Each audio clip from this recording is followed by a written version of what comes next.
যুব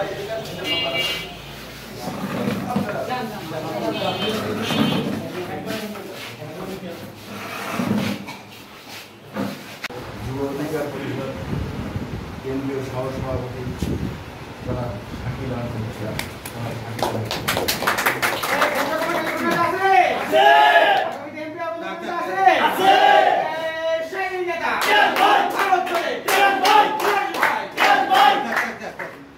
এটা আমাদের ঘরোয়া প্রোগ্রাম, এই প্রোগ্রামের জন্য আলাদা ব্যবস্থা।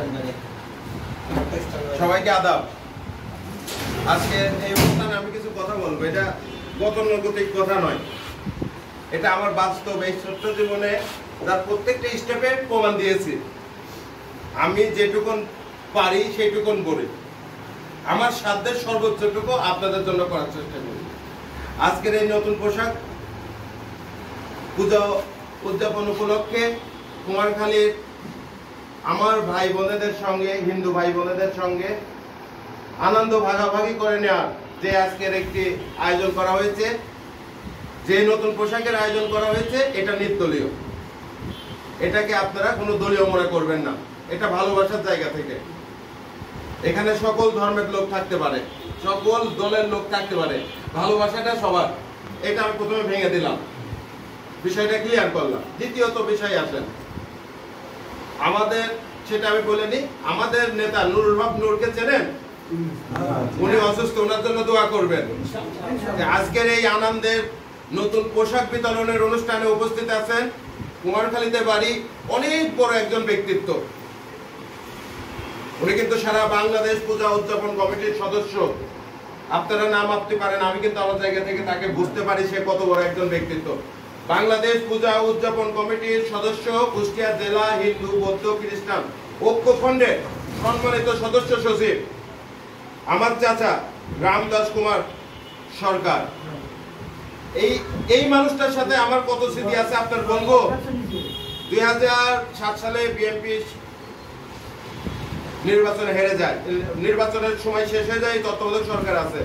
সেই সময় রাজনীতি করা ছিল সর্বোচ্চ কঠিন। ওই সময় আমার এই চাচা বিএনপির পার্টি অফিস যায়, বিএনপির লোক খুলি নাই, আমার চাচা খুলেছে। কোনো কিন্তু ভাগ নিতে যাবে না এখন পাওয়ারে আসলে। এই রাম কাকা, আমরা 4-5 জন, আমরা ঢুকলে পুলিশ অ্যারেস্ট করতে পারে। রাম কাকা আমার কাছে চাবি নিয়ে যায়, একা একা পার্টি অফিস খুলে রাখেছে। অনেকেই বলে হিন্দু মানে আওয়ামী লীগের দল। আমি বলবো হিন্দু ভাইরা বিএনপি ভাই নাই, বাংলাদেশের আওয়ামী লীগের কি, কারণ যে সরকার গুম করেছে, খুন করেছে, তার দল কেউ হতে পারে না। সুস্থ সচেতন মানুষ সেইভাবে দল করতে পারে না। হ্যাঁ, ভালোবাসার জায়গা থাকতে পারে, সম্পর্ক থাকতে পারে, কিন্তু প্রকৃতভাবে সেইভাবে আমার হিন্দু ভাইরা সাপোর্ট দিতে পারে না।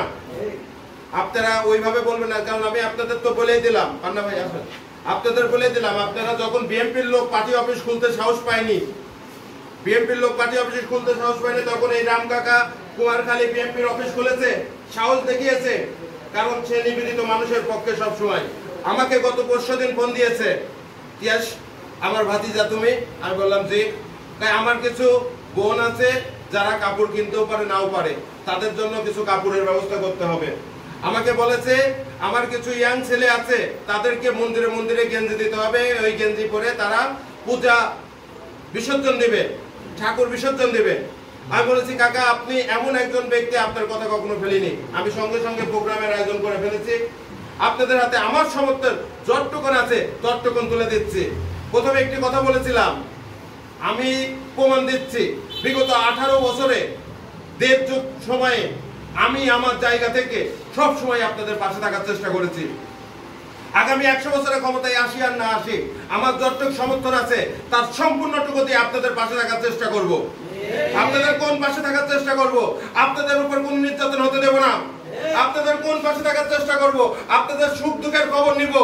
আপনাদের কোন পাশে থাকার চেষ্টা করব? আপনারা আমার প্রতিবেশী, আপনাদের বাড়ি খাবার গেছে কিনা সপ্তাহে অন্তত একদিন খবর নেব। আপনাদের কোন পাশে থাকার চেষ্টা করব? যে পাশে থাকলে ওই যে অনেক কিন্তু ষড়যন্ত্র হচ্ছে বাংলাদেশে। আমি বিশ্বাস করি হিন্দু মুসলিম বাংলাদেশে যেভাবে একত্রিত বসবাস করতে পারে পৃথিবীর বুকে আর কেউ ওইভাবে পারে না। আমার সবচেয়ে কাছের বন্ধু হিন্দু, যেটাকে আমার কলিজা বলি, আমার বন্ধু, সেই বন্ধু হিন্দু। হিন্দু বৌদ্ধ খ্রিস্টান এই বাংলাদেশে কেউ ভেদাভেদ নাই। আজকে হিন্দুদের প্রোগ্রামে আমার বৈষম্য ছাত্র নেতা রাফা বলেছে, হিন্দুদের প্রোগ্রামে আমরা আপনাদের ডেকেছি, বৌদ্ধদের প্রোগ্রামে যাব, মুসলিমের প্রোগ্রামে আপনারা যাবেন, আনন্দ সবার হতে পারে, ধর্ম আপনারা পালন করবেন, প্রত্যেকের ধর্মকে প্রত্যেকে সম্মান করবেন, প্রত্যেকের মানুষকে ভালোবাসবেন, এই ভালোবাসার সম্প্রীতি ছড়িয়ে দেবেন বাংলাদেশের ঘরে ঘরে। বাংলাদেশের প্রতিটি ঘরে শুধু সুখের আনন্দ আর ভেদাভেদ ভুলে এক একটা শান্তিময় উৎসব পালন হবে। আমাদের ভিতর বিভিন্ন চক্রান্ত হয়, আপনারা হয়তোবা বিভিন্ন সময় পত্রপত্রিকায় দেখেছেন, হিন্দুদের মন্দিরে গরুর মাংস রাখতে যায় হিন্দু ছেলে ধরা খেয়েছে, মসজিদে শুয়োরের মাংস রাখতে যায় মুসলিম ছেলে ধরা খেয়েছে। এইগুলো কিন্তু ষড়যন্ত্র। বাংলাদেশের কোথায় কি হচ্ছে আপনারা দেখতে পাচ্ছেন। সবাই আমরা সচেতন আছি। সেই বাংলাদেশের ন্যায় কুমারখালী, খোকসা দুইটা উপজেলায় আমার গণ অধিকারের নেতৃবৃন্দ সচেতন আছে। তারা প্রত্যেকটা মন্দিরে, কুমারখালী, খোকসায় প্রায় 102-3টা মন্দির, প্রত্যেকটা মন্দিরে আমাদের 4 জন করে ভলান্টিয়ার ছেলে আছে। প্রতিটা ছেলের নির্দেশ দেওয়া আছে কোনো প্রকার ষড়যন্ত্র যেন না ধরা যায়, না ষড়যন্ত্র যেন বিশ্বাস মানে একদম দাঁত ভাঙা জবাব দিয়ে সেই ষড়যন্ত্র ধ্বংস করতে হবে। আমাদের ভিতর ভেদাভেদ করা যাবে না। দিন শেষে মাথায় রাখতে হবে আমরা মানুষ, আর আমরা মানুষকে ভালোবাসতেছি, এর বাইরে আমাদের কোনো চাওয়া নাই। আমি নির্বাচন করব কি করব না সেটা মুখ্য বিষয় না, আমার ভোট দেবেন আমার কর্মে। অনেকেই আছে অবৈধ টাকা অনেক কিছু দিবে, তাকেই যে দিতে হবে ভোট তা না। ভোট আপনার সবচেয়ে বর্তমান বাংলাদেশের মানুষের সবচেয়ে বড় পাওয়ার। এবার গণতন্ত্র আসবে, আমি কিছু দিতে পারি বা না পারি, আমি যদি আপনাদের ডাকে রাত 12টায় যেতে পারি, যদি নির্বাচন করে আমি আপনাদের ভাই হয়ে পাশে থাকতে পারি, আপনাদের সঙ্গে মিশে যেতে পারি, আমাকে যদি যখন তখন ডেকে পান তাহলে তো আমাকে ভোট দিবেন। আমি একদিন আপনাদের ভোটের আগে যে বিশাল কিছু করে দিলাম আর খোঁজ নিলাম না, ওই ভোট দিবেন না। আপনি কিন্তু মনে রাখবেন 5 বছর আপনি প্রজা হলো, একদিন আপনি রাজা। ওই যেদিন আপনি রাজা ওই দিন আপনি সিদ্ধান্ত নিতে ভুল করবেন না। আপনি যদি সিদ্ধান্ত নিতে ভুল করেন বাটপার বের হবে, নেতা বের হবে না। বাটপার বের হলে সমাজের উন্নয়ন হবে না। তাই সমাজের উন্নয়নের জন্য সবচেয়ে বেশি ভূমিকা রাখতে হবে আপনাদেরকে মাথায় রাখতে হবে ভালোবাসা মুখ্য বিষয়। যে নেতাকে কাছে পাইলে সব সময় কাছে পাওয়া যায়, যে নেতাকে নিয়ে সব সময় আপনার বিপদ আপদে খোঁজ খবর রাখতে পারে, যে নেতা আপনার 5 বছরের একদিন না 5 বছরের প্রতিটা দিন আপনার 1200 দিন 1300 দিন আপনার পাশে থাকতে পারে, সেই নেতাকেই আপনারা নির্বাচিত করবেন। সেটা পরের কথা, ভোটে দাঁড়ায় না দাঁড়ায় আমার স্পষ্ট কথা। বিগত 18 বছর একটা দিন আপনাদের বাইরে কখনো কেউ বিপদে পড়েছে আমার স্বার্থ অনুসারে তার পাশে দাঁড়ানো এরকম রেকর্ড নাই। আগামীতে 100 বছর যদি বেঁচে থাকি, 100 বছর নির্বাচন করি আর না করি আপনাদের সঙ্গে থাকবে ইনশাআল্লাহ, আপনাদের পাশে থাকবে ইনশাআল্লাহ, ধর্ম বর্ণ নির্বিশেষে আপনাদের ভালোবাসবো ইনশাআল্লাহ। এই বলে আমি আমার আজকের সংক্ষিপ্ত বক্তব্য শেষ করতে, সবাই ভালো থাকবেন। আপনাদেরকে শারদীয় দুর্গা পূজার মনের গভীর থেকে শুভেচ্ছা জানাই। সবাই ভালো থাকবেন। আদাব, নমস্কার, আসসালামু আলাইকুম। আমি আসলে একটা কথা বুঝি, সেটা হচ্ছে যে 5ই আগস্টের আগে বাংলাদেশে 2 ধরনের মনস্তাত্ত্বিকের মানুষ ছিল, এবং বাংলাদেশ যেহেতু আসলে মুসলিম প্রধান একটা দেশ, সেখানে এমন একটা মানসিকতা তৈরি করে রাখা হয়েছিল যে এখানে হিন্দুরা সংখ্যালঘু এবং সংখ্যালঘু মাত্রই তারা হচ্ছে নির্যাতন। এরকম একটি ট্রাম্প কার্ড খেলার মাধ্যমে ওই দিল্লি কিন্তু আমাদের উপরে প্রতিবার একটা নির্যাতন চালানোর একটা পায়তারা করছে। আমরা যতবারই দেখছি যে শারদীয় দুর্গা উৎসবের মতো বড় একটা উৎসব যখন আসছে বাংলাদেশে, তখনই কুমিল্লা হোক, চট্টগ্রাম হোক, কোথাও না কোথাও নোয়াখালী হোক, কোথাও না কোথাও হয়তো মণ্ডপে কোনো একটা ঝামেলা করার চেষ্টা করেছে, কোথাও কখনো কোরআন শরীফ রেখে এসেছে, কখনো মণ্ডপে ভাঙচুর করেছে। এই যে আওয়ামী লীগ বাহিনীর যে একটা বানানো গল্প, তারা সবসময় ন্যারেটিভ দেওয়ার চেষ্টা করতো যে এই বাংলাদেশে হিন্দুরা সেফ না। এই জিনিসটা প্রমাণ হয়েছে 5ই আগস্টের পরবর্তী সময়। আপনারা দেখেছেন যে 5ই আগস্টের পরবর্তীতেই যে দুর্গা উৎসব হয়েছে, আমার দেশের ভাইয়েরা সারা রাত জেগে মণ্ডপ পাহারা দিয়েছে। আমরা এটা প্রমাণ করতে সক্ষম হয়েছি যে আমাদের দেশে হিন্দু মুসলিমের থেকে বড় কথা হচ্ছে আমরা বাঙালি। দিন শেষে আমরা বাঙালি, এবং আমরা 24-এর যে চেতনা আমাদের মধ্যে আছে, আমরা একসাথে যুদ্ধ করেছি, ফ্যাসিস্ট স্বৈরাচার শেখ হাসিনা সরকারকে এদেশ থেকে খেলিয়ে বিদায় করেছি।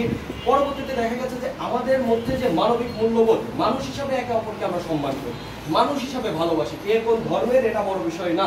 আপনি আমার ধর্মে আমার যখন কুরবানি থাকে, রোজার ঈদ থাকে, আমি আমার ধর্মের উৎসব পালন করি, আমি চেষ্টা করি সবাইকে নিয়ে ভালো থাকার, খুশি থাকার। একইভাবে যখন আমার দেশে এই দুর্গা উৎসবের মতো বড় একটি পুজো আসে, আমার দরকার নেই ভারতের মতো উগ্রত্ববাদী হিন্দুত্ববাদীর আমার দরকার নেই, কিন্তু আমার কথা হচ্ছে যে হিন্দুটা বাংলাদেশের নাগরিক, সে খেয়ে পড়ে বেঁচে থাকতে পারতেছে কিনা, সে তার অধিকার পাচ্ছে কিনা, সে তার উৎসব পালন করতে পারতেছে কিনা, সে আমার ঈদে যেমন একটা নতুন জামা পরি, আমি যেমন যে আমার আপনারা জানেন যে রাফা পাঞ্জাবি প্রতিনিয়ত হচ্ছে, ঈদের সময় কিন্তু পাঞ্জাবি বিনামূল্যে বিতরণ করেছে।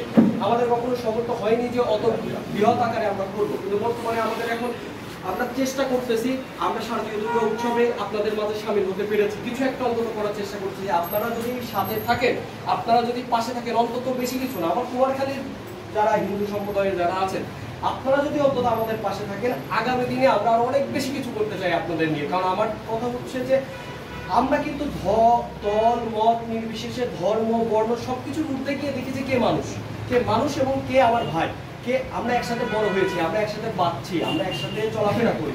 আমার টার্গেট হচ্ছে প্রত্যেকটা মানুষকে নিয়ে ভালো থাকা। তা আমি ঈদে যেমন চেষ্টা করব, পূজাতেও চেষ্টা করব, লাগলে বড়দিনেও সেই একই চেষ্টা করব। তাই আপনাদের কাছে একটাই চাওয়া, আগামী দিনে অন্তত কুষ্টিয়া চাঁদে কুমারখালীতে আমার শ্রোতাবাদন বড় ভাই শাকিল আহমেদ পিয়াজ যেভাবে প্রচেষ্টা চালিয়ে যাচ্ছে, আমি আসলে খুবই ইন্সপায়ার্ড হই তার এই কর্মকাণ্ড দ্বারা, এবং সে যখন যেটা প্রয়োজন তখন সেটা করে এবং চেষ্টা করে অন্তত তার জায়গা থেকে। তার জায়গায় যদি অনেক কিছু করার থাকতো আমি মনে করতাম যে হয়তো সে ধরেই করতো, সবই করতো, কিন্তু তার জায়গা থেকে সে যতটুকু পারে সে করতেছে।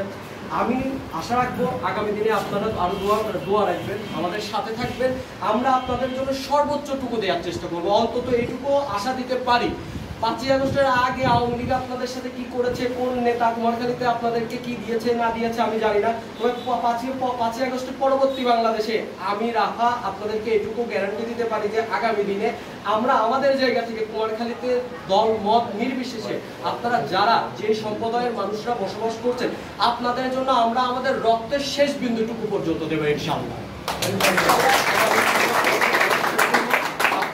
কেন্দ্রীয় কমিটি সে উদ্যোগ নিয়ে আমাদের এই পৌরসভার যে 12টা মন্দির আছে, সেই 12টা মন্দিরের এই দুর্গা বিসর্জনের দিনে যারা তারা এই